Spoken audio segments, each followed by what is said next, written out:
여러분 오늘도 잘 견디고 계십니까? 김명준의 뉴스파이터입니다. 독도에 대한 퀴즈로 시작해볼까 합니다. 독도는 어디에 있을까요? 독도는요, 두 곳에 존재합니다. 여러분들 무슨 소리야 하실 거예요? 진짜 독도는 경상북도 울릉군에 있고요. 가짜 독도는 일본의 교과서 위에 존재하고 있습니다. 이름도 자기들 마음대로 바꿔서 죽도랍니다. 죽도를 죽도록 외쳐보세요. 독도가 죽도가 되나? 네. 두 번째 퀴즈. 독도는 동도와 서도와 89개의 바위 섬으로 이루어져 있는데요. 그렇다면 동도와 서도 외에 나머지 섬들의 이름은 무엇일까요? 바로 너도 나도입니다. 너도 나도 독도를 반드시 지켜내야겠습니다. 3월 29일 수요일 김명준의 뉴스파이터 본격적으로 시작해 보도록 하겠습니다.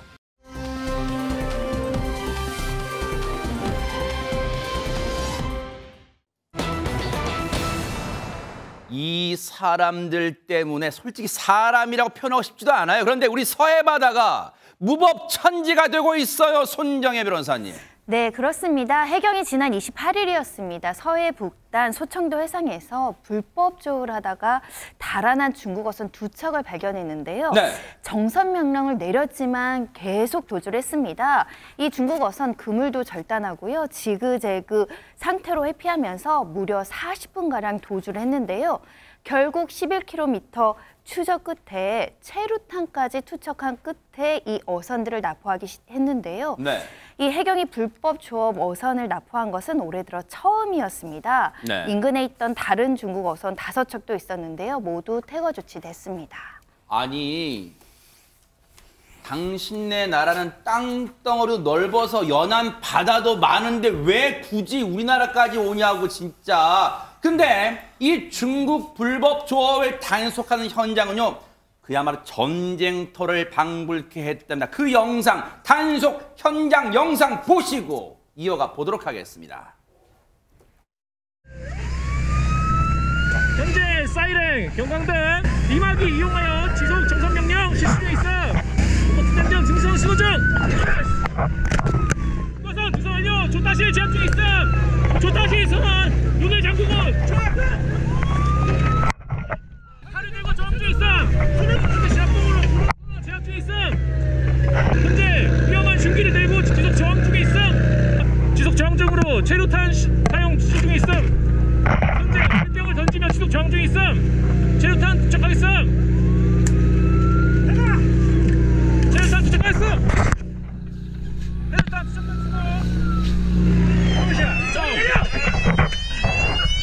시간 3월 27일 18시 16분 이번 조타실 진입 완료, 장악 완료. 영상을 보는 내내 너무 가슴을 졸였어요. 우리 해경분들이 정말 다치지는 않을까 너무너무 걱정돼요. 긴박한 순간이고 정말 오싹한 순간인데 배동원 변호사님, 아니 중국 어선들 좀 우리 해역에 못 오게 불법 조업 못하게 뭐 경계망 치고 그런 심정, 그런 식으로 그렇게 하고 싶은 심정이에요 진짜. 네. 중국 어선들의 우리 해역에 들어와서 무허가로 잡은 몰래기 등 잡어 40상자가 실려 있었다고 합니다. 아하.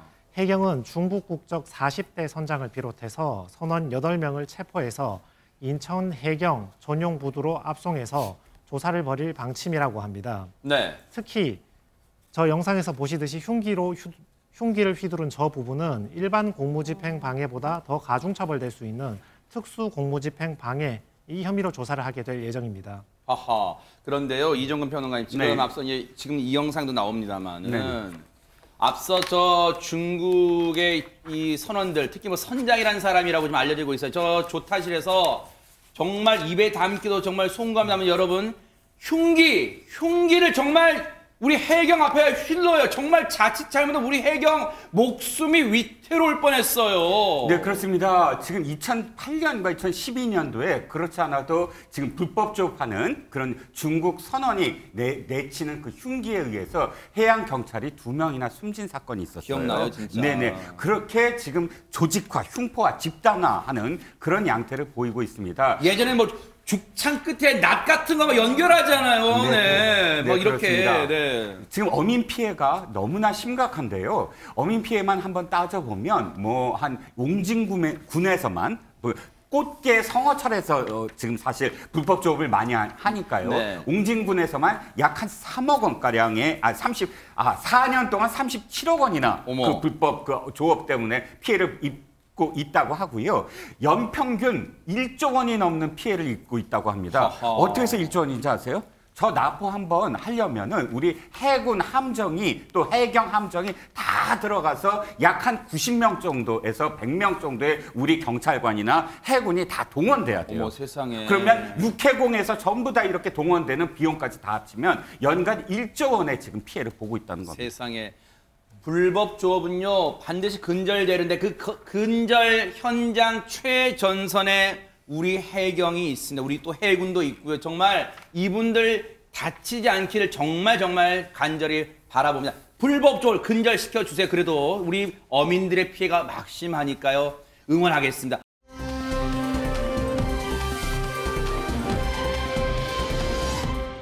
자, 그런가 하면요. 야, 이번 일을 보면 여러분 혹시라도 비슷한 경험 하신 분 계실지는 모르겠습니다. 전혜연 평론가님. 예, 우리가 뉴스파이터에서 가끔 뭐 불이 났다거나 낙하물이 떨어졌다거나 이런 소식 전해드린 바 있는데 이번 일은 사람으로 인해서 발생한 아찔한 상황입니다. 아하. 지난 1월 부산의 한 진입 터널로에서 이뤄진 일인데요. 네. 영상을 함께 보시겠습니다. 도로를 달리고 있는 차량의 블랙박스 화면 지금 보고 계신데요. 네. 앞서가던 오토바이가 너무 천천히 가고 싶어 경적 울리니까 오토바이가 갑자기 멈춰 섭니다. 운전자가 놀라서 급브레이크를 밟았는데요. 네. 오토바이 운전자는 여기서 멈추지 않고 차량 옆으로 와서 욕설을 내뱉는 거예요. 의원님 차를 가로막고 있네, 이 장면은요. 그렇습니다. 네. 실랑이가 벌어지게 되는데요. 네. 문제는 보복 운전이 시작이 된 겁니다. 어머머머. 네, 보세요. 터널로 진입하니까 차량을 완전히 막아서고 요건 지금 터널 밖이에요, 지금. 그렇습니다. 또 이후에는 어떻게 하느냐. 느릿느릿 갔다가 터널을 빠져나오는데도 차선을 이리저리 앞으로 왔다 갔다 하면서 승용차의 앞을 막아서는 모습 지금 볼 수가 있습니다. 이 오토바이의 위험천만한 운전이요. 약 10분간이나 이어졌습니다. 사실 시청자분들 중에서도 어머 나도 최근에 비슷한 경험했는데 나 근데 무서워서 아무런 조치도 않고 가만히 있고 그냥 조용히 갔잖아 뭐 그러신 분 많으실 거예요. 그런데 저 당시에 운전자 자동차 운전자분은 얼마나 상당히 불안했을까요? 얘기 한번 들어보시고 이어가 보도록 하겠습니다. 뒤돌아보고 욕을 하더니 이제 차선으로 바꿔서 제 옆에 붙어가지고 욕을 하고 정차해버리니까 제 뒤로 차가 이제 못 지나가게 되고 지금 큰 차들도 많이 다니고 늦은 시간에도 이제 차량 통행이 많고 부딪힐 뻔한 적이 사실 많았죠. 이제 신호가 걸리니까 도주하더라고요. 지금 영상 보셨죠, 여러분? 이종근 평론가님, 진짜 네. 저게 뭡니까? 지금 차량 앞을 지그재고 이건 누가 봐도 고의적으로 차량의 통행을 방해한 거잖아요. 그렇죠. 단순히 자기가 화가 났다고 해서 그 분풀이를 도로 위에서 엄청난 지금 위험을 감수하고라도 난 분풀이를 하겠다. 이거밖에 안 됩니다. 아까 동영상 다시 보시겠지만 네. 지금 자신이 보복한 차량 이외에 그 차량이 너무나 당황해서 노선을 바꾸자 그 노선에 있던 차가 황급히 또 노선을 변경하는 바람에 네. 급히 충돌 사고가 일어날 가능성이 충분히 보이는 동영상 보셨을 겁니다. 네. 바로 그 뒤에 따라가던 차들이 얼마나 당황했겠습니까? 그러니까요. 단순히 그 오토바이 운전자의 보복 심리 하나 때문에 당시 10분 동안이나 여러 운전자들이 공포를 느꼈을 것입니다. 아니, 뭐 고속도로에는 오토바이가 이제 못 들어가니까 그러다 치지만 일반 도로에서도 정해진 규정 속도란 게 있기 때문에 천천히 가면 조금 빨리 가세요라고 뭐 아니면 또 이렇게 이 주의를 주기 위해서 경적 한두 번쯤은 올릴 수 있잖아요. 그런데 그걸 했다고 하재근 평론가님 저렇게 누가 봐도 보복 운전에 가까운 저 오토바이 주행을 하고 그런 다음에 저 오토바이 운전자 어떻게 했습니까? 그냥 가버린 거죠. 어머. 근데 저 오토바이 뒤에 번호판이 없기 때문에 당장 추적할 길이 그렇게 많지는 않았는데 번호판이 또 없어요? 아마 그 번호판이 없다는 점을 믿고 저 오토바이 운전자가 아하.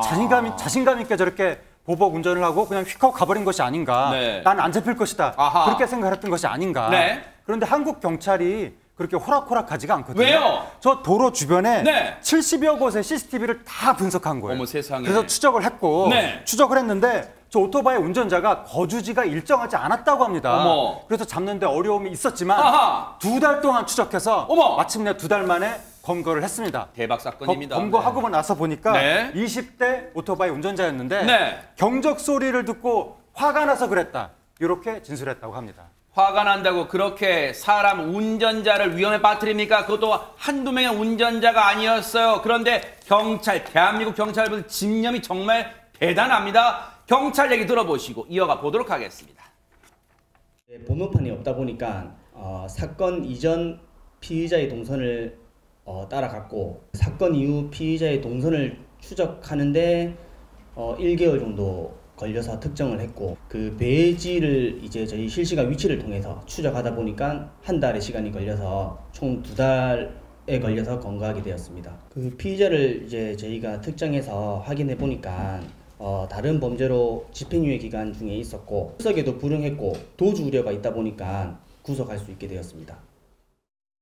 뭐예요 이 사람? 손정혜 변호사님 잡고 보니까 이 오토바이 운전자라는 사람 뭐 범죄 종합선물 썼대요. 지금 집행유예 기간이었다고요 또? 네, 자숙해야 되는 기간이었다는 겁니다. 지난해 이미 음주운전죄로 집행유예 선고를 받고 한 번 선처를 받았음에도 불구하고 다시 재범에 이르게 됐다는 건데 더군다나 면허가 취소된 상태이기 때문에 무면허 운전을 통해서 저렇게 보복 협박 행위를 했다라는 것이고요. 네. 경찰은 특수협박죄 등으로 이제 구속을 했는데 아까 말씀드린 것처럼 수사 받으러 나와라라고 해도 출석도 하지 않고 또 여러 가지 변명을 했던 사안입니다.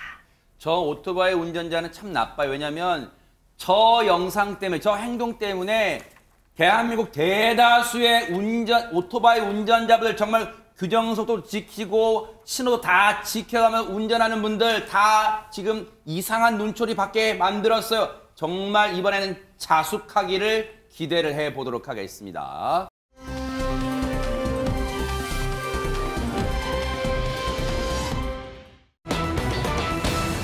마치 햄릿 대사 같아. 이게 파혼이냐 이혼이냐 그것이 문제로다. 대체 어떤 사연일까요, 손정혜 변호사님? 한 인터넷 커뮤니티에 올라온 글이고요. 이제 그 작성자 고민하시는 분은 30대 여성입니다.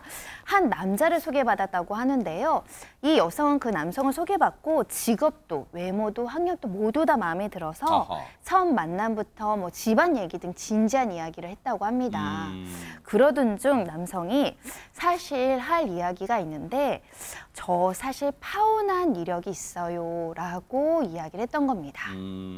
사실 뭐 글쓴이 입장에서는 물론 이제 그냥 파혼도 안 했으면 좋겠지만 전혜연 평론가님 사실 뭐 요즘 시대에 이혼도 그렇게 큰 흠이 안 되는데 파혼 정말 뭐 그냥 좀 받아들일 수도 있었을까요? 어떻습니까?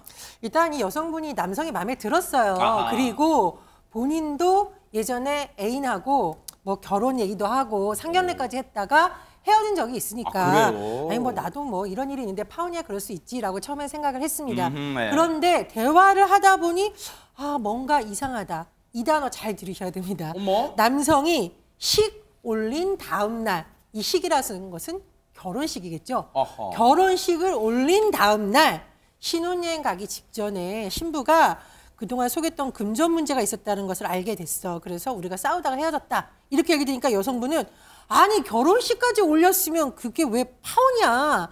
이혼이다. 아 오늘 시간 낭비했다. 이렇게 생각을 했다라는 겁니다. 어머. 시간 낭비했다고 글쓴이가 표현을 할 정도면 상당히 충격도 크고 순간적이지만 배신감도 큰가 본데 그러면 이 글쓴이 여성분의 마음은 확고한 것 같아요. 손정혜 변호사님. 네, 뭐라고 했냐면 상대가 아무리 괜찮아 보여도 재혼 대상이 될 마음은 전혀 없다. 무엇보다 내 기준에서는 어마어마한 결점인 부분인데 상대 남성이 자꾸 파혼, 이별한 뒤에 이런 말로 가볍게 만들려고 하는 태도를 보이는 것 같아서 더 짜증난다라고 글을 올렸습니다. 네.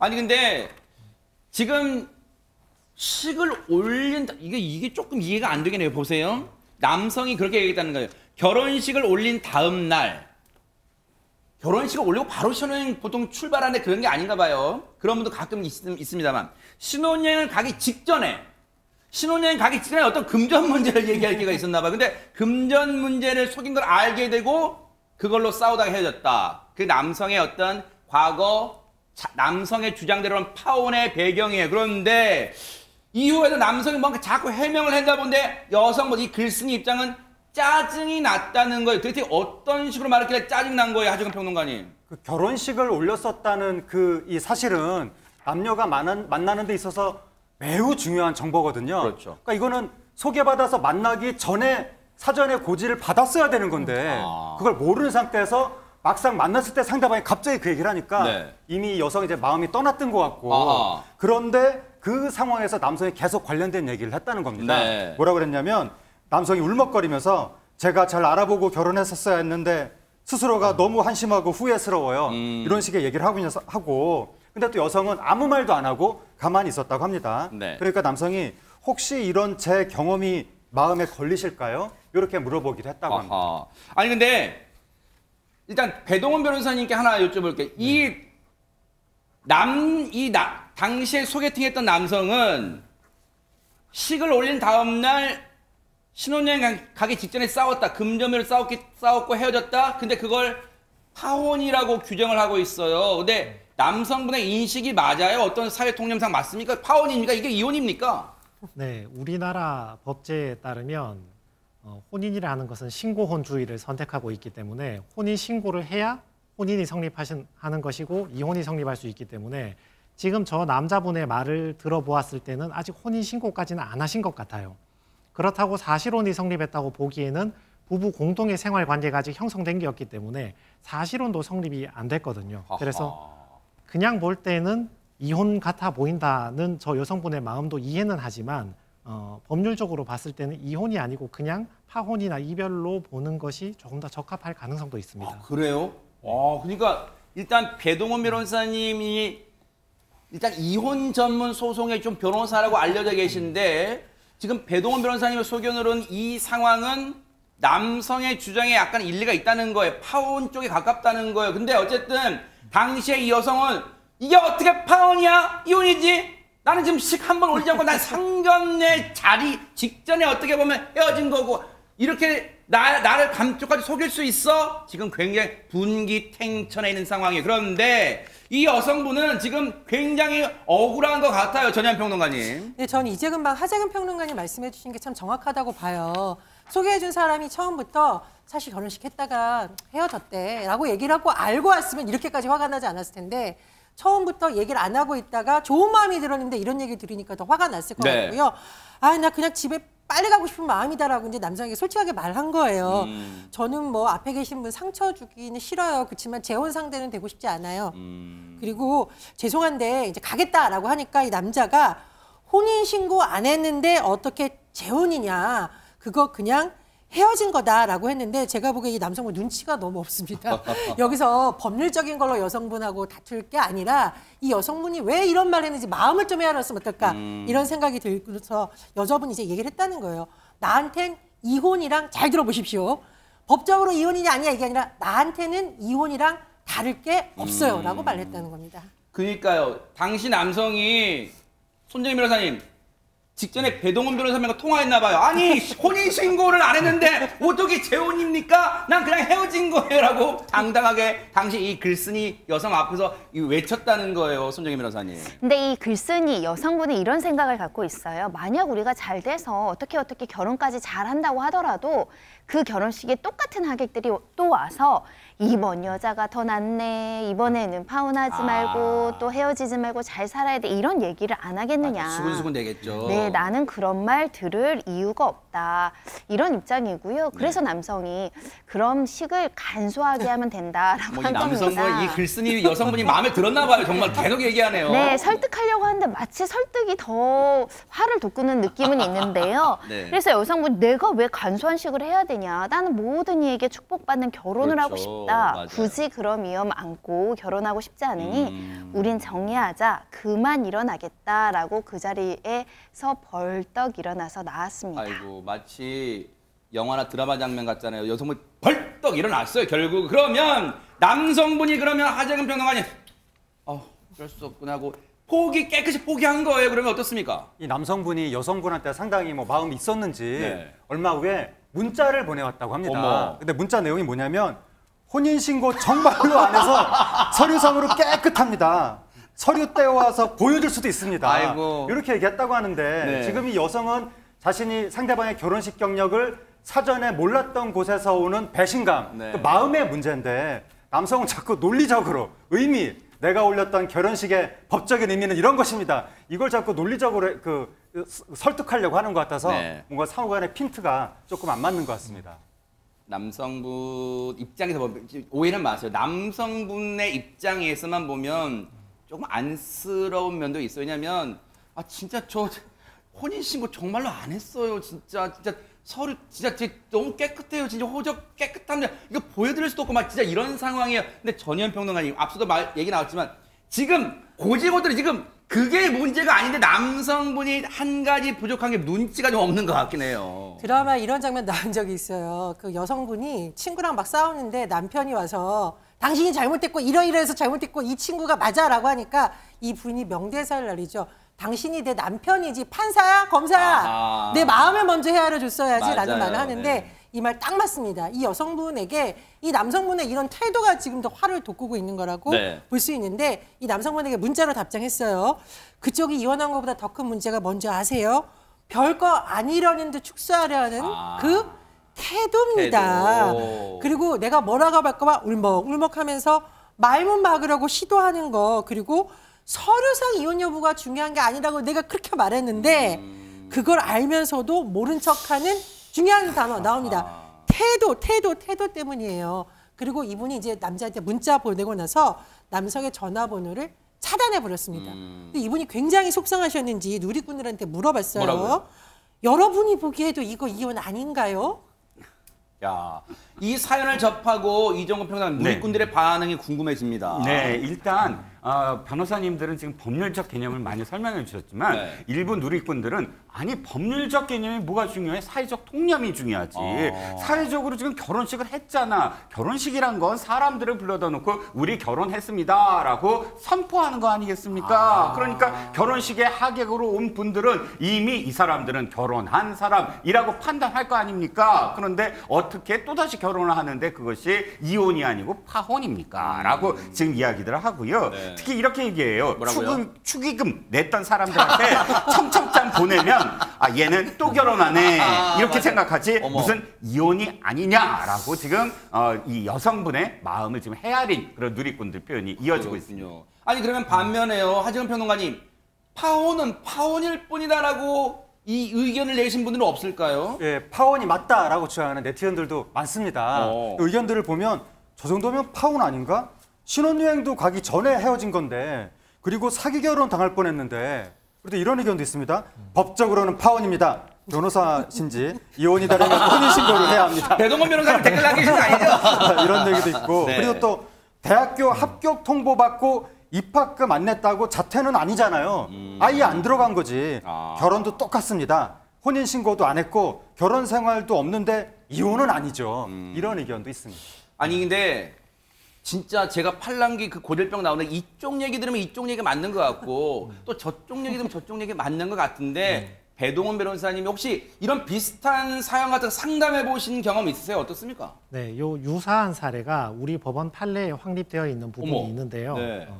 혼인신고까지는 하지 않았고 약혼 단계에서 이 예비 부부가 깨지게 됐는데 우리 법원에서는 약혼 단계를 하더라도 자기의 학력이나 경력, 직장에서의 직종, 직급 같은 중요한 사안은 고지해줄 의무가 있다. 그를 위반해서 약혼이 깨졌을 경우에는 정신적 고통을 받았음이 상당하기 때문에 위자료를 배상해줄 의무가 있다. 이렇게 손해배상 의무를 규정한 판례가 있습니다. 네. 그렇다면 이 사연에서 여성분이 이렇게 나온 게 무리하거나 차갑게 냉정하게 한 건 아닌가요? 어떻습니까? 충분히 여성분 입장에 할 수 있는 행동이죠? 어떻습니까? 법률적으로 봤을 때는 만약에 지금 여성분이 말씀하시는 글 쓴 내용을 미루어 볼 때 양가 집에서 어느 정도 대화도 되고 상견례도 많은 진척이 있었던 것 같아요. 이걸 미루어 보았을 때는 혼인의 의사는 어느 정도 있었고 약혼의 의사까지는 성립이 되었다고 보이기 때문에 네. 부당한 파기라면 법적으로 구제받을 가능성도 있고 반대로 약혼 의사까지 가지도 않고 그냥 어느 정도의 의견만 타진한 정도였다면 법률적 구제까지는 조금 힘들 것 같습니다. 네. 어쨌든 이 남성분도 상처는 받지 마시고 또 다른 사랑 찾으시고 이 여성분도 지금 너무 마음이 안 좋으신 것 같아요. 혹시 이 사람에게 상처받은 마음 잘 치유하시기를 또 기대를 해볼게요. 좀 안타까웠습니다.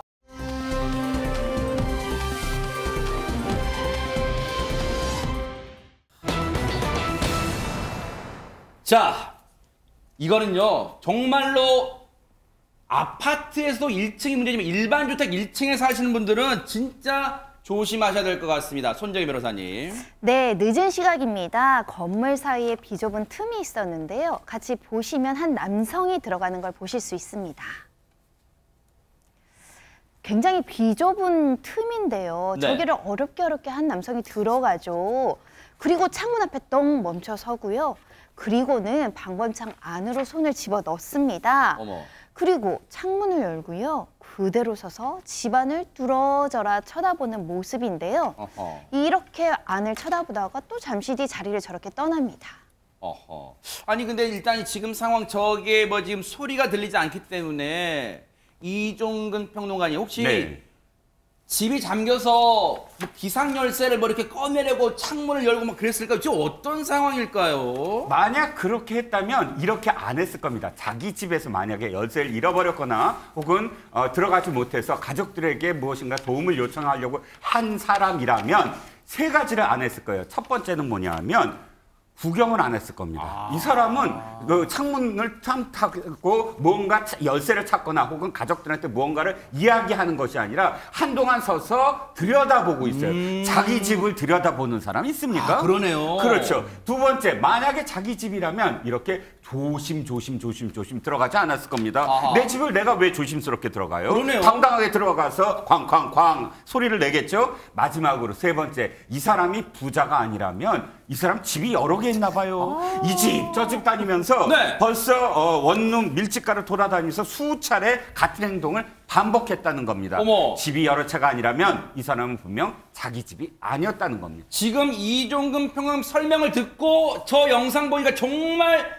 수상쩍은 행동이에요. 그러면 지금 저 사람 빨리 잡아갈 거 지금 이 순간 대한민국도 곳곳에서 저렇게 나쁜 짓을 하고 있는 거예요. 손정희 변호사님. 그런데 다행히도 누군가가 신고를 했습니다.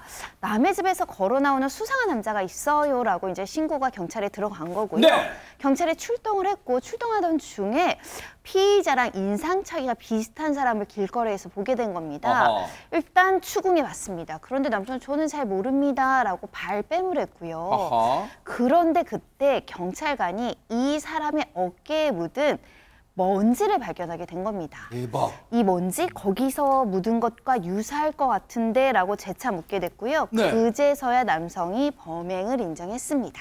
대박 사건입니다.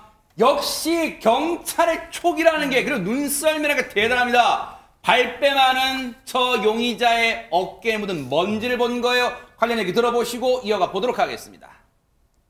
신고하신 분들이 매우 불안해할 거라 생각하여 순찰할 때마다 지나가는 시민들과 피해자의 인상착의를 자주 비교하곤 했습니다. 검거 당일날 수상한 사람이 있다는 신고를 받고 출동하는 중 우연히 지나가는 행인과 제가 기억하고 있던 피해자의 인상착의가 매우 비슷하여 추궁을 하게 되었고 처음에는 부인을 하다가 어깨에 묻은 먼지에 대해서 추궁하니 그때는 범행을 인정하여 검거하게 되었습니다. 배동원 변호사님 역시 경찰의 집념 의지가 저 나쁜 사람을 딱 잡은 게 정말 눈썰미 대단합니다. 네, 우리 법원 판례에 따르면 실제 유사한 사안이 있었는데요. 저 사람처럼 모든 신체가 집 안으로 들어가지 않더라도 신체의 일부만 들어갔다 하더라도 사실상 주거의 평온은 해쳤다고 보시는 거기 때문에 네. 주거 침입의 죄는 성립된다. 그런 판례가 유사한 사례가 있습니다. 진짜 저런 사람들은 진짜 따끔하게 법의 처벌을 받아야 되고 왜냐하면 1층에 사시는 분들 안 그래도 불안한데 정말 우리 사회가 안전한 사회가 되려면 저런 사람들 엄단해야 되는 그런 모범을 좀 보여주기 바랍니다.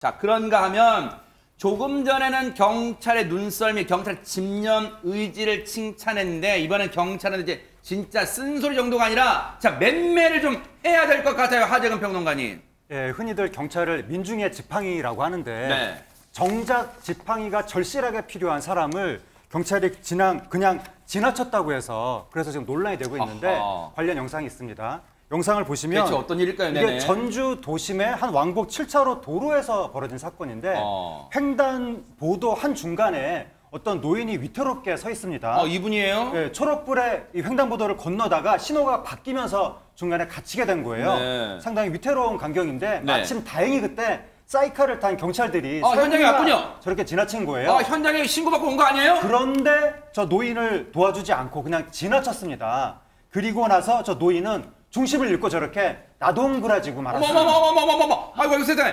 근데 전현 평론가님, 저 어르신이 그러면 왜 횡단보도 중간에 오도가도 못하고 갇혀있게 된 거예요? 이렇게 파란 불 때 건너가지 못하신 거예요? 어떻습니까? 그렇습니다. 지금 영상에서 보신 도로가 왕복 7차로입니다. 꽤 멀어요, 예, 폭이. 멉니다. 그러다 보니 사실 일반 성인들도 어떤 경우에는 저기 신호가 바뀌기 전에 건너기 어려운데 이분이 게다가 몸이 불편한 70대 노인이에요. 몸이 한쪽이 마비가 돼서 장애가 있다 보니 가다가 도중에 저렇게 신호가 바뀌니까 오도가도 못하게 도로에 갇혀버린 것처럼 된 상황이 된 겁니다. 지난 24일 전북 전주시에서 오후에서 이런 모습이 목격됐는데요. 하재근 평론가님 지금 말씀해 주신 거 보면 저 상황도 너무 안타까운데 경찰이 그냥 지나치는 모습 이 부분에서 더 많은 시민들이 분노하고 안타까워하는 것으로 보입니다. 아니 저는 순간 지금 바로 이 영상이에요. 이종근 평론가님. 네네. 지금 저 어르신이 횡단보도 중간에 오도가도 못한 상황을 시민분들이 신고해서 때마침 오토바이 탄 경찰 3명이 딱 현장 나타난 줄 알았더니 그게 아니었다고요? 네, 그렇습니다. 나중에 알려진 바로는 이 사이카를 탄 경찰들은 훈련 중이었다 이렇게 변명을 했던 것 같은데요. 그래도 저때 봤을 거 아니에요, 노인분을? 그렇습니다. 중요한 건 훈련이라는 건 당장 도로 상황에서 모든 상황이 다 훈련입니다. 즉 이렇게 갑작스럽게 노인이 쓰러지면 그것을 구하는 것도 훈련의 일종 아니겠습니까? 그리고 저는 안타까운 게 이겁니다. 만약에 저분이 저렇게 당황하다가 경찰이 저쪽에서 오는 걸 보고 나를 구해주러 오나 보다라고 생각을 했는데 그냥 지나치니까 다리에 힘이 빠진 게 아닐까 이런 추정도 해봐요. 맞아요. 얼마나 당황스러웠겠어요. 만약에 그때 만약 경찰이 섰다면 이 노인분은 아마도 쓰러지지 않고 도움을 받았을 텐데 지나치니까 거기에 대한 어떤 희망이 없어져서 저렇게 된 게 아닐까. 일반 시민들은 저 상황에서 못 뛰어 들어갑니다. 왜? 차가 횡횡 지나는데 맞아요. 어떻게 뛰어 들어가요? 네. 경찰만 사실은 차를 제지하고 네. 노인을 구할 수 있거든요. 네. 참으로 안타까운 사건입니다. 아니 그러면 지금 저 어르신이 중심을 잃고 쓰러졌어요. 그러면 차가 계속 지나다니는데 아주 위험한 순간 아니에요, 손정혜 변호사님? 그래서 누군가 나서서 도와주는 상황이 있었습니다. 누군지 보시면 확인됩니다. 과연 누굴까요? 네. 지금 저렇게 횡단보도 중간에서 뒤로 쓰러지셨잖아요. 역시 우리의 시민, 영웅이 나타나서 넘어진 노인을 부축하고요. 네. 그리고 함께 횡단보도를 건너는데 또 이 모습을 지켜본 다른 시민도 같이 이 모습을 보고 나타나서 돕기 시작합니다. 네. 사실 저 고마우신 분 대단해요. 왜냐하면 배동훈 변호사님 경찰도 눈앞에서 코앞에서 외면한 시민을 우리 시민이 도왔어요. 배동훈 변호사님. 네, 저 지나친 경찰이 저 할아버님의 위급한 상태를 정확히 인지하고 지나치신 건지 아니면 제대로 인지하지 못하고 지나친 건지 정확하지 않지만 아무튼 경찰이 국민을 보호해야 할 의무가 있음에도 불구하고 이를 이행하지 못한 상태에서 오히려 지나가던 행인이 도로에 뛰어들어서 할아버님을 부축해서 일으키게 되었습니다. 그런데요.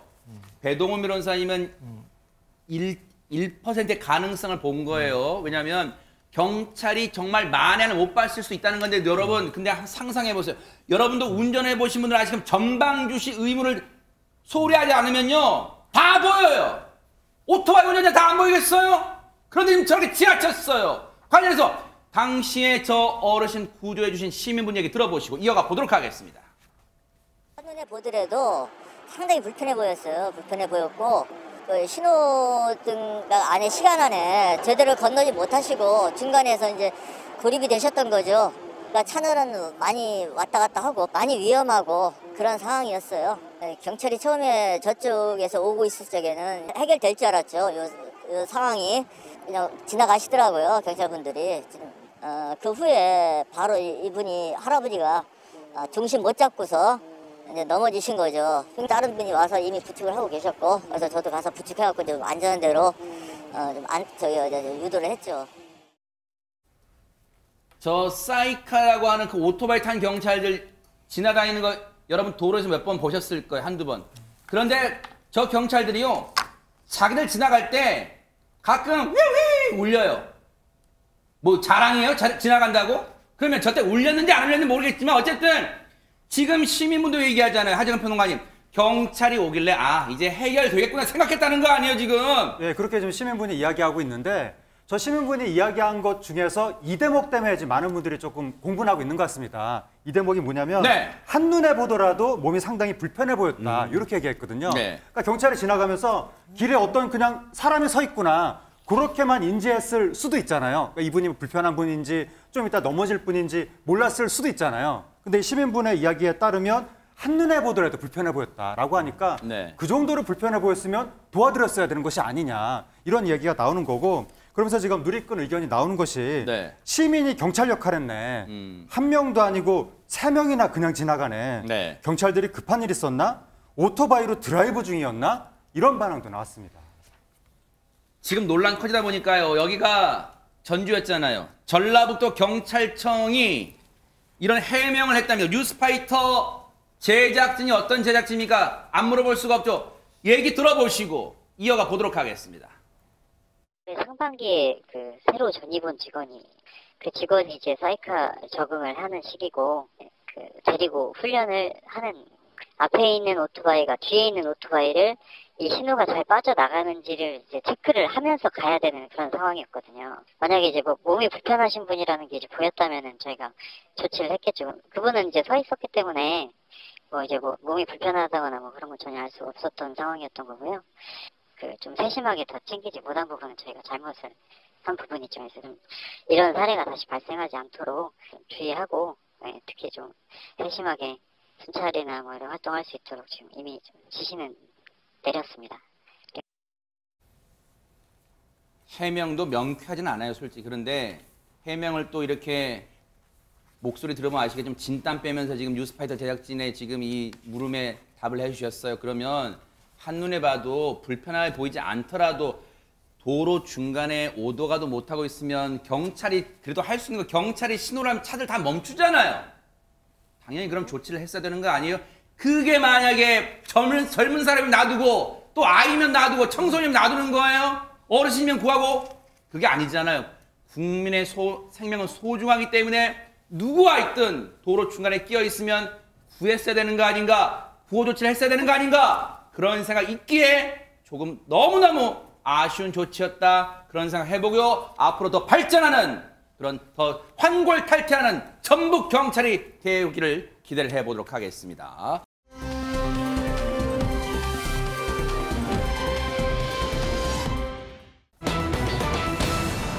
자, 우리가 일상생활 하다 보면요. 정말 예기치 않은 순간이 막 찾아와요. 그런데 야, 요거는 진짜 좀 얄미운 것 같아요. 전현 평론가님. 그렇습니다. 공영주차장에서 벌어진 황당한 일 들으시면 얄미운 소리 정말 저절로 나오실 거예요. 대체 무슨 일인지 영상 보면서 설명드리겠습니다. 한 차량이 주차장 빠져나가려고 시도 중이에요. 이제 정산해야죠. 그렇죠. 멈춰서 정산을 하고 있습니다. 꽤 많이 나왔어요. 근데 저 뒤쪽에서 또 다른 차량이 다가오고 있어요. 줄 서서 나가야 되는데 멈추지 않고 옆으로 쓱 빠져나갑니다. 차단기 통해서 유유히 사라져요. 황당해. 그래도 뭐 돈 낸 운전자 나가려고 하는데 이때 차단기가 그대로 닫혀버립니다.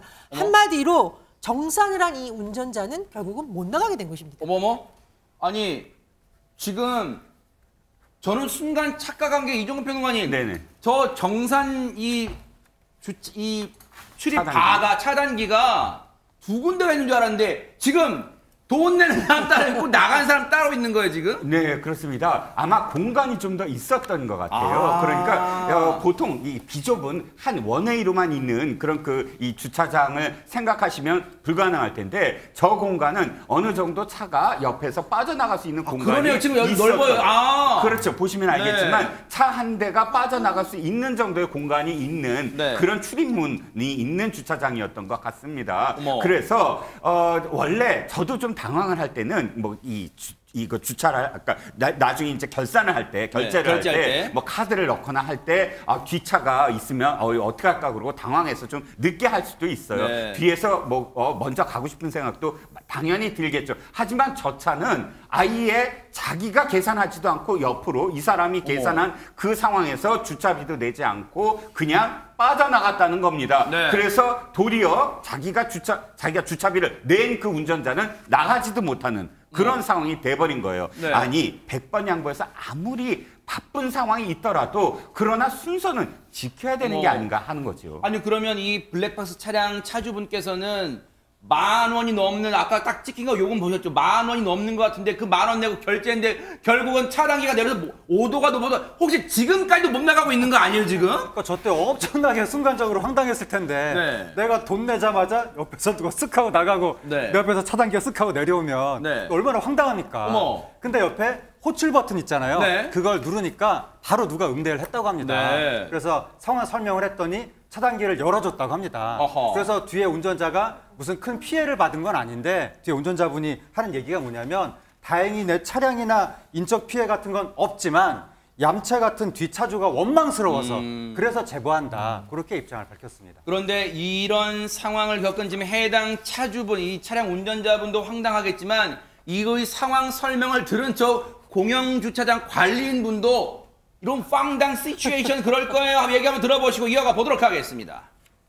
가끔 이제 상습적으로 하는 사람들이 있어요. 고객분들이 보면은 꼭 결제를 하고 난 다음에 앞에서 내비를 작동을 해요. 그 사이에 이제 그 공간으로 빠져나가 버리는 거죠. 센서는 계산은 차가 나간지 알아요. 차가 지나갔으니까. 그런데 이제 정작 그 계산했던 분은 차를 못 나가잖아요. 게이트가 닫혀서. 이제 그럴 때는 이제 호출 버튼을 누른다든가 아니면 저한테 전화를 해요. 이제 제가 확인을 하고 개폐를 해드리기도 하는데 이제 저녁에는 더 심하죠. 주차료 안 내려고 그 공간을 억지로 나가다가 차단봉 있잖아요. 그걸 망가뜨리고 가신 분들도 계시고 또 그럼 또 저는 또 CCTV 찾아야 되고 그 작은 것에 그 양심을 팔고 가는 게 있으면 안 되겠다라는 생각은 하죠. 어머 손정희 변호사님 이 공영주차장 관리인분께서 마지막에 명언을 해주셨어요 진짜. 네, 주차는 하고 싶고 주차비는 내지 않고 이런 걸 도둑놈 심보라고 하잖아요. 근데 문제는 상습적인 사람도 있다는 겁니다. 그래요? 네, 아마 이렇게 해보니까 되더라 하고 해서 여러 번 하시는 분들이 있다고도 추정이 되는데 특히 저녁 시간에는 어둡고 사람이 잘 안 보이니까 무인이라는 점을 악용해서 저렇게 얌체같이 빠져나가는 사람들이 있다고 하는데요. 조용히 빠져나가는 것도 아니고 어떤 사람들은 좁은 공간으로 억지로 이 차단기 피해서 나가다가 차단기 자체를 망가뜨리는 일도 있었다고 합니다. 작은 것에 양심 팔면 안 된다고 생각하시는 것 같은데요. 정말 작은 돈 아끼려다가 큰 코 다치실 수 있습니다. 그러니까요. 그런데 여기서 끝낼 문제만은 아닌 것 같은 게 배동훈 변호사님, 자, 이 운전자분은 자기가 결제해놓고 못 나가는 그런 상황 겪어서 황당한 경우인데 근데 여기서 끝날 게 아니라 저 얌체 그 차주가 다른 주차장에서도 비슷한 일을 할 수도 하지 말란 법도 없잖아요. 그러면 저 사람 앞서 쑥 빠져나간 저 차량 운전자 법적으로 처벌하거나 책임 물을 수는 없어요. 네, 먼저 빠져나간 저 운전자의 경우에는 민사상으로는 결제했던 운전자에게 그 주차비를 지급할 의무가 있고 다만 영상 보시면 굉장히 능숙하게 빠져나가고 있지 않습니까? 능숙하게? 네, 저걸 봤을 때는 상습적으로 반복적으로 하지 않았을까 의심이 되는데 네, 물론 추정입니다만 추정. 상습적 반복적으로 이루어졌을 경우에는 주차장 업무에 대한 업무 방해나 사기죄로 처벌될 여지도 있습니다. 그리고 공영 주차장 역시 계속 저런 일이 있는 것을 알고 있으면서 저런 식으로 방치를 해둔다면 오히려 공영 주차장 쪽에서 민사상 책임을 질 이유도 생길 가능성이 있으니까 좀 하자를 보수하시는 게 좋을 것 같습니다. 이 영상을 아마 이제 삽시간에 전국에 퍼졌기 때문에 아마 이렇게 몰래 빠져나간 저 차량 운전자도, 왜냐면 저 영상 속에 그 차량이 자기 차량이 금방 알잖아요. 그러면 지금 앞서 결제를 한 차량 차주분을 찾기는 어렵다면 저 공영주차장 어딘가 아실 거예요. 그럼 자기 차량 요금이 있었을 거 아니에요, 원래. 그럼 지금이라도 찾아가세요. 가서 얼만데 제가 늦게나마 그때 착각했습니다. 지금이라도 내려왔습니다라고 이 요금을 내는 게, 지불하는 게 그나마 양심의 가책을 좀 덜 받지 않을까, 그런 제안을 좀 해봅니다.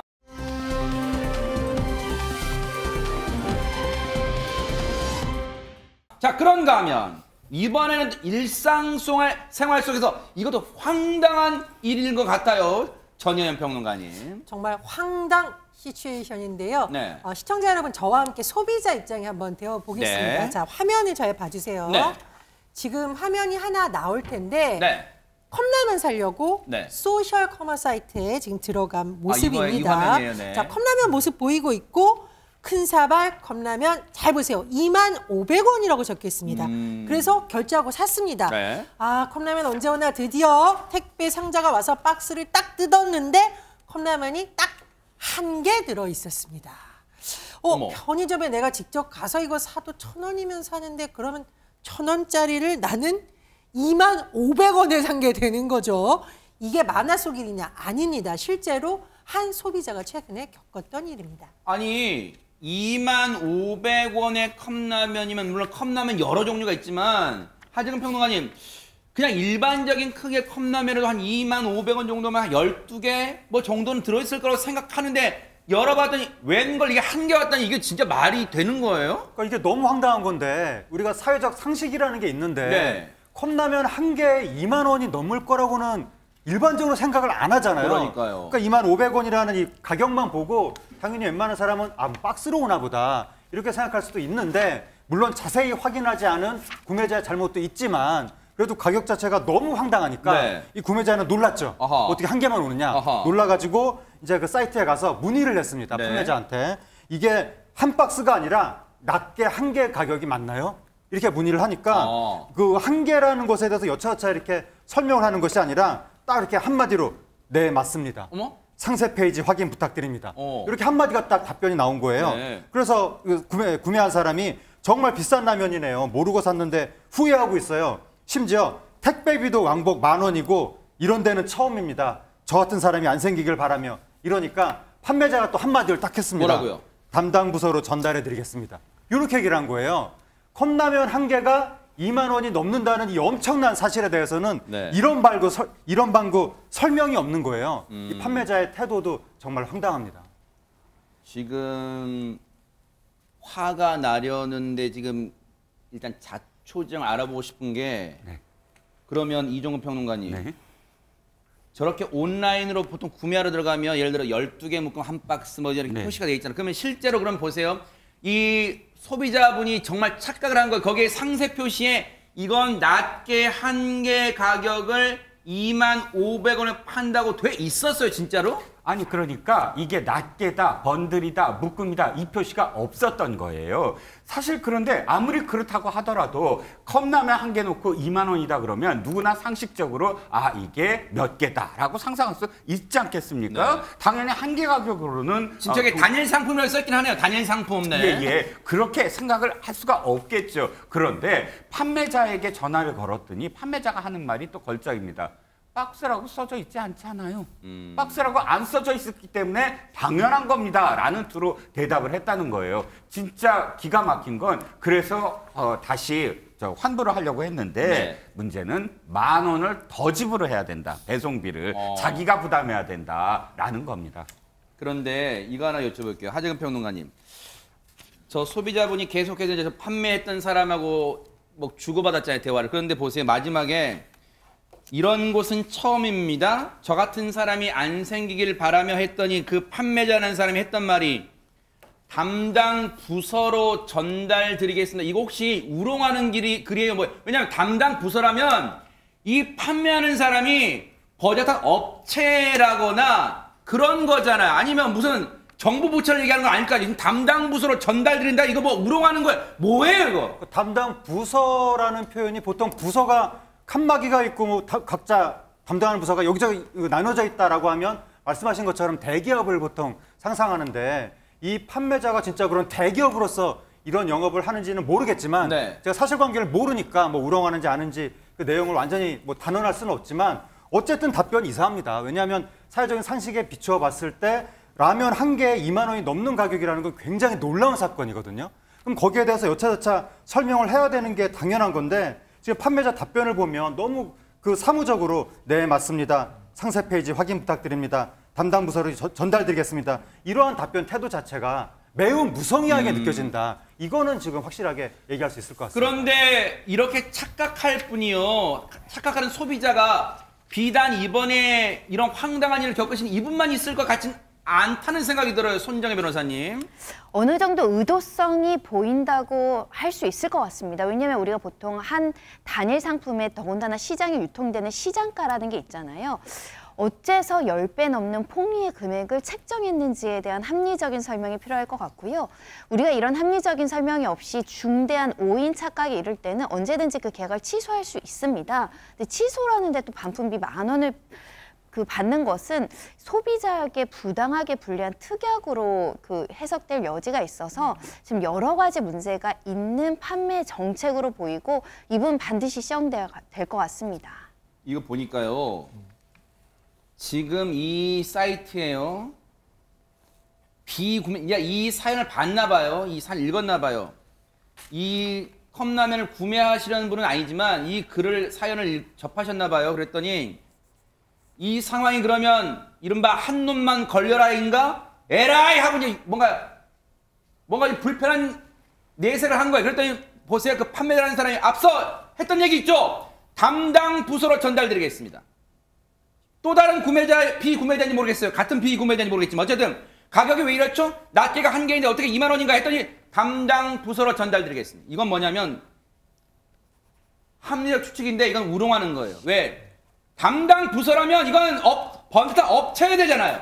아니면 정부 부처거나 그러지 않고서는 무슨 담당 부서 이거는 이런 불만이 오면 그냥 담당 부서로 전달되는 거 기계로 응대하는 것밖에 더 돼요? 아니 이거 혹시 배동훈 변호사님 법적으로 이 사람 책임 물을 수 없어요? 네. 예전에도 한 약국에서 마스크 한 장을 5만 원에 판매를 하다가 고객의 환불 요구를 거부하고 버티다가 결국 재판에 넘겨져서 사기와 약사법 위반으로 처벌받은 사례가 있습니다. 이런 사례를 미루어 보고 소비자 보호 사건을 전문으로 하는 변호사님들 의견을 들어보아도 이 정도 행위라면 소극적인 기망 행위로서 사기죄 처벌을 충분히 검토할 만하다. 이런 의견이었습니다.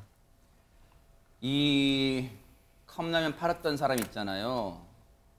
얼마나 많은 이익을 얻었는지 모르겠지만 앞으로는 그러지 마세요. 그리고 그 컵라면 이제는 그 얻은 수익으로 정말 혹시라도 일말의 양심이 있다면 이웃 어려운 분들한테 무료로 나눠주는 그런 좀 생활도 해서 뭔가 마음의 속죄를 좀 하기를 기대를 좀 해보도록 하겠습니다.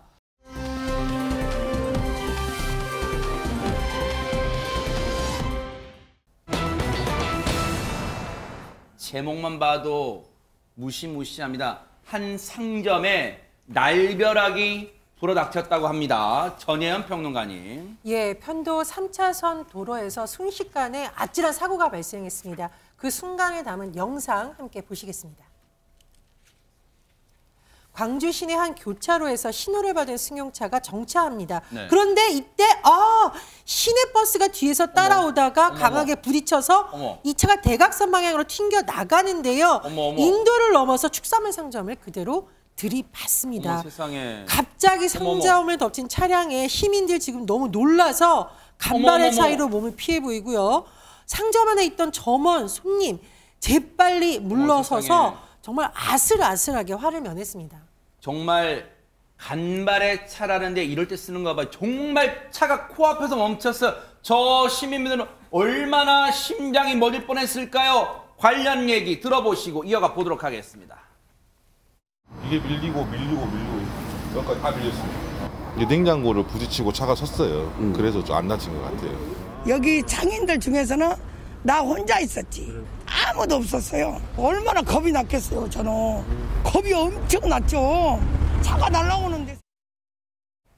아니 지금 우리가 눈으로 보고도 도저히 믿기지가 않는 상황이에요. 하재근 평론가님. 예, 지난 27일 오후 6시께 광주의 한 그 전통시장 인근에서 발생한 사건인데요. 보신 것처럼 승용차가 황색 신호에 맞춰서 딱 멈춰 섰거든요. 네. 근데 뒤에 오는 버스가 그냥 달려들면서 승용차를 들이받은 거예요. 그래서 승용차가 튕겨져 나가서 다른 곳을 하마터면 그 인도의 시민들을 덮칠 뻔한 그런 사건이 된 것인데 저 당시에 마침 또 장날이었다고 합니다. 그래서 인파가 더 많았지만 다행히 이 인파에 대한 피해는 없었는데 그래도 버스를 타고 있던 승객이 6분이 지금 병원으로 이송됐다고 합니다. 근데 버스 운전기사가 도대체 운전을 왜 저렇게 했는가 너무 궁금한데 뭐라고 말을 했냐면 제동장치가 제대로 작동하지 않았다. 이렇게 말을 했다고 합니다. 제동장치가 제대로 작동하지 않았다는 것은 순전히 지금 버스 운전기사의 주장이잖아요. 그런데 그 주장이 무색하게도 경찰은요. 다르게 보고 있습니다. 얘기 한번 들어보시고 이어가 보도록 하겠습니다. 자기 한 말이죠. 전방 주시 태만이에요. 안전거리 미확보 안전운전 불이행 해당되죠. 전혀 없습니다. 이게 경찰이 이렇게 말하는 거예요. 사실은 배동원 변호사님 마치 이런 거예요. 조사하면 다 나와요. 그 전방주시 태만입니다. 제동장치 미작동 아닙니다. 지금 이런 얘기하고 있어요. 네, 맞습니다. 실제로 경찰은 이번 사고가 버스 운전기사의 안전거리 미확보와 전방주시 태만 등으로 인해서 발생한 것으로 보고 경찰은 교통사고 처리 특례법상 과실치상 혐의로 50대 시내버스 기사를 붙잡아서 불구속 입건하고 사건 경위를 조사하고 있다고 합니다. 왜냐하면 손바닥으로 하늘을 가리려 한다는 표현 있잖아요. 왜냐하면 저 주변에 CCTV 보면 버스 운전기사가 제동장치를 언제 밟았는가 다 나와요. 근데 합리적 추정하면 이런 거 있어. 간혹가다 황색 불일 때 빨리 지나가려는 생각으로 급히 속도를 내는 경우가 있어요. 저 버스 기사가 그랬다는 건 아니지만 왕왕 있어요. 그런 운전자들이. 정말 그런 예측 운전 정말 큰 사고로 이어질 수 있다는 거 지금 이번 사고가 여실히 보여졌습니다. 정말 조심, 안전운전, 그리고 신호 잘 준수하는 그런 운전을 해야겠습니다.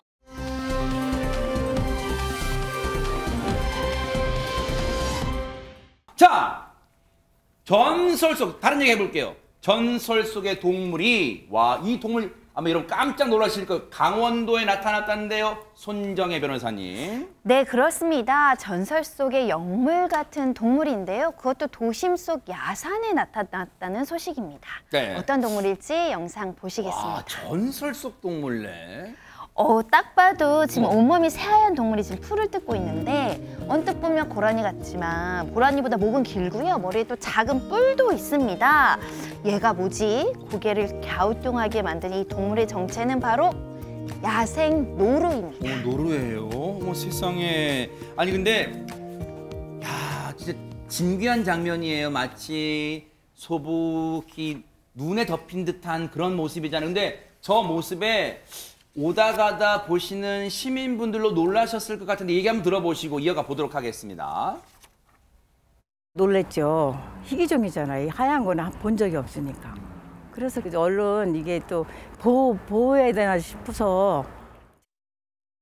하재근 평론가 느낌은 깊은 산 속 옹달샘에 있을 것 같은데 사람들이 이렇게 왔다 갔다 볼 수 있는 곳에 있어요. 예, 정말 놀라운 사건인데 저 하얀 노루가 우리 전통적으로 굉장히 어떤 영물로 영물로 이제 사람들이 이제 받아들이면서 길조로 또 생각을 하는 건데 그래요? 영물이면서 길조라는 얘기는 그만큼 발견하기 어렵다는 얘기죠. 지금 마지막으로 발견된 하얀 노루가 2013년에 제주도 한라산에서 발견이 됐던 거예요. 그래요? 그런데 요번에 굉장히 오랜만에 하얀 노루가 발견이 됐는데 발견된 장소가 말씀하신 것처럼 어디 태백산맥 무슨 지리산 그런 데가 아니라 강원도 원주 도심에 있는 조그만 야산에서 거기서 발견됐다고 하니까 굉장히 놀랍고 신기하기도 하면서 뭔가 곡절이 궁금해지기도 하는 그런 사건입니다. 저 흰 노루가 혹시 이럴까요? 재근이 형, 나 한라산에 있던 그 노루 맞아요. 나 맞아. 어떻게 아셨어? 그럴지 모르겠습니다. 어쨌든 근데 강원도에서 발견된 흰노루에 대해서 우리는 좀 신기하다, 또 길조다 그렇게만 생각하는데 이 흰노루 발견에 대해서 전문가는 이런 해석을 내놓고 있어요. 한번 들어보시고 이어가 보도록 하겠습니다. 알비노 흰색이다 보니까 집단 내에서 좀 따돌림을 당했을 것 같고요. 그러다 보니 이제 우리가 볼 수 있는 그런 곳까지 밀려왔을 거라고 저는 이제 생각이 드네요. 어머. 조금 전까지의 어떤 우리가 막 희희낙낙 화기애애했던 그런 분위기가 아니라 지금 전문가 얘기 들으니까 세상에 갑자기 측은한 생각도 들고 막 그래요. 네, 그렇습니다. 지금 발견된 게 혼자 발견됐잖아요. 왕따가 된 거예요. 무리해서 왕따가 됐습니다. 왜 왕따가 됐냐면 알비노 증후군이라고 해서 백반증, 즉 온몸의 색소가 하얗게 되는 그런 병에 걸린 거예요. 그렇기 때문에 이제 돌연변이도 저렇게 선천성으로 이렇게 태어나게 되는 건데 이렇게 색깔이 다르다 보니까 무리해서 이렇게 왕따를 시켰고 왕따를 시키다 보니까 먹이를 잘 못 먹어서 민가에 오기도 하고 하면서 이제 발견이 된 겁니다. 옛날 고구려 시대 때는 참 많이들 발견이 됐어요. 보면 유리왕, 민중왕, 태조왕, 중천왕, 장수왕 이렇게 기록에 남아 있습니다. 왜 남아 있느냐? 고구려 시대 때는 다 왕들이 사냥을 했거든요. 그런데 흰색 노루기 때문에 더 눈에 띈 거예요. 다른 노루들은 다 보호색이기 때문에 잘 못 잡는데 흰색 노루가 나타났다? 그러면 잘 잡아서 이렇게 기록에 또 남아 있다는 겁니다. 그렇군요. 예로부터 길조로 느껴졌던 흰노루인데요. 저 흰노루는 결코 틀림이 아닙니다. 다를 뿐이에요. 결코 이 집단 사이에서 따돌림 당한 일이 없기를, 그리고 오래오래 무럭무럭 건강하기를 뉴스파이터가 기원을 해볼게요.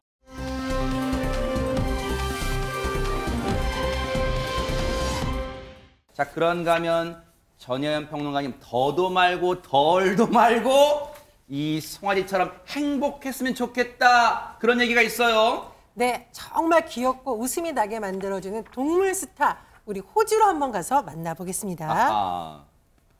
호주 남부의 한 송아지 농장이고 방문객들의 엄청 큰 사랑을 받는 송아지가 있습니다. 항상 활짝 웃는 표정으로 사람들을 맞이하고 있는데요. 잘 보세요. 활짝 웃고 있는 거 얼굴이 아니라 옆구리입니다.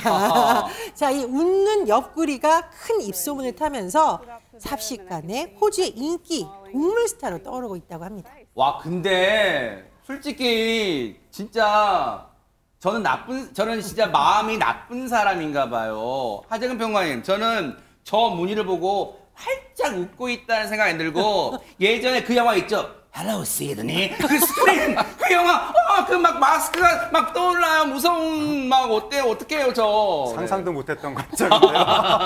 딱 보는 순간 웃는 얼굴로 보이는데, 하여튼 뭐 세상에는 웃는 얼굴로 보는 분들이 훨씬 많았던 것 같습니다. 죄송해요, 제 마음이 진짜 닫혀 있어요. 저 송아지 이름도 해피라고 그렇게 됐고, 근데 저 곁에 옆에 있는 무늬가 워낙에 절묘해서 혹시 농장주가 뭐 저렇게 그린 것이 아니냐. 그럴 수도 있겠네요, 그런 진짜. 의혹도 있었는데 농장주가 한 얘기가 해피는 태어날 때부터 몸통 옆에 무늬가 남달랐다라고 하면서 저 무늬는 자연산이다. 그렇게 얘기를 했고 전 세계 누리꾼들이 그 얘기를 들으면서 이렇게 절묘한 흑백 무늬는 처음 본다.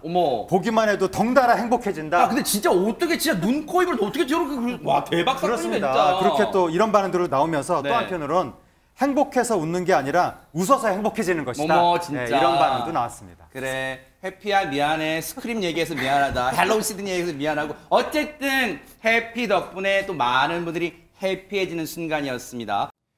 보고 계십니까? 대박 사건. 안녕하십니까? 김명준입니다. 여러분과 함께하는 뉴스파이터. 다양한 소식과 뉴스를 보고 싶으시면 화면 오른쪽을 꾹 눌러 구독해 주시길 바랍니다. TV로도 유튜브로도 여러분께 한 발 더 다가가겠습니다. MBN 뉴스와 뉴스파이터를 사랑해 주셔서 고맙습니다. 보고 계십니까? 대박 사건. 안녕하십니까? 김명준입니다.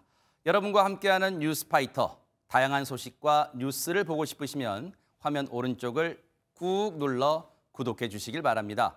TV로도 유튜브로도 여러분께 한 발 더 다가가겠습니다. MBN 뉴스와 뉴스파이터를 사랑해 주셔서 고맙습니다.